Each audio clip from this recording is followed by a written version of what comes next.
എന്താ? ഞാനൊരു കാര്യമില്ലാതെ വരാറില്ലല്ലോ. മനഃപൂർവ്വം ദ്രോഹിച്ചതൊന്നും മതിയായില്ല നിങ്ങക്ക്? ചില കാര്യങ്ങളിൽ എതിര് നിന്നിട്ടുണ്ട് ഞാൻ, സമ്മതിക്കുന്നു. പക്ഷേ മറ്റു ചില കാര്യങ്ങളിൽ കൂടെ നിൽക്കാനാണ് ഞാനിപ്പോ ഇങ്ങോട്ട് വന്നത്. കൂടെ നിൽക്കണ്ട, അങ്ങനെ ഒരു ഔദാര്യം ഞങ്ങക്ക് വേണ്ട. ലോക്കൽ ബക്കറ്റ് പിരിവുകൾ കൊഴിച്ച് വർഷാവർഷം 2-3 തവണ ഫണ്ടെന്ന് പറഞ്ഞ് പാർട്ടിയിലേക്ക് കാശെടുത്ത് തരുന്നുണ്ട് ഞാൻ. അതിന്റെ ഒരു നന്ദിയെങ്കിലും കാണിച്ചാ മതി. അമൃതേ, അങ്ങനെ ഒരു നന്ദി കാണിക്കാൻ വേണ്ടി തന്നെയാണ് ഞാനിപ്പോ ഇങ്ങോട്ട് വന്നത്. സജി, ആ പേപ്പർ തന്നെ.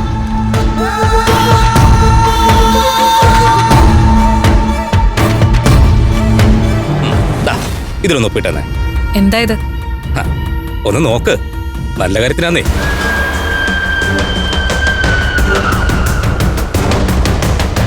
ഇതെന്താ നോക്കിയ മോളെ? ഇത് ഫുഡ് സേഫ്റ്റി കമ്മീഷണർക്കുള്ള പരാതിയാ. ഹോട്ടലിന്റെ പേരും അഡ്രസ്സും വരെ അടിച്ചു വെച്ചിട്ടുണ്ട്.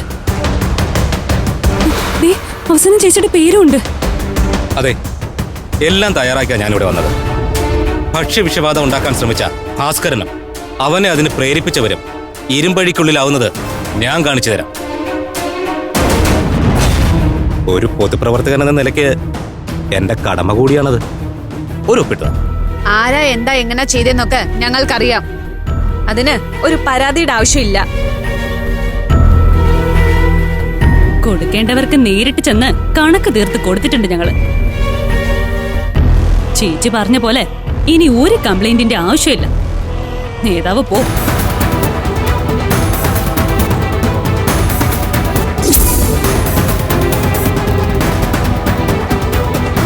അമൃതേ, ഈ പിള്ളേർ പലതും പറയും. നിന്റെ ഗുണത്തിനാണ് ഞാൻ ഈ പറയുന്നത്. എന്റെ അനിയത്തിമാര് പറഞ്ഞു കഴിഞ്ഞില്ലേ, അതിനപ്പുറം ഒരു വാക്കും ഇക്കാര്യത്തിൽ എനിക്കില്ല. നിങ്ങളുടെ രാഷ്ട്രീയ കളിക്ക് നിന്ന് തരാനുള്ളതല്ല പഞ്ചരത്നം. ഇറങ്ങിപ്പോന്ന് ഞാൻ പറയുന്നില്ല, പക്ഷേ പറഞ്ഞു എന്നങ്ങ് ചിന്തിക്കുന്നതാ നല്ലത്.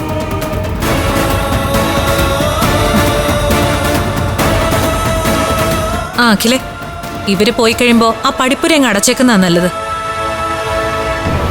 റോഡിലൂടെ തെണ്ടി നടക്കുന്ന ചാവാലിപ്പട്ടികള് അതുവഴിയാ കേറി വരുന്നേ.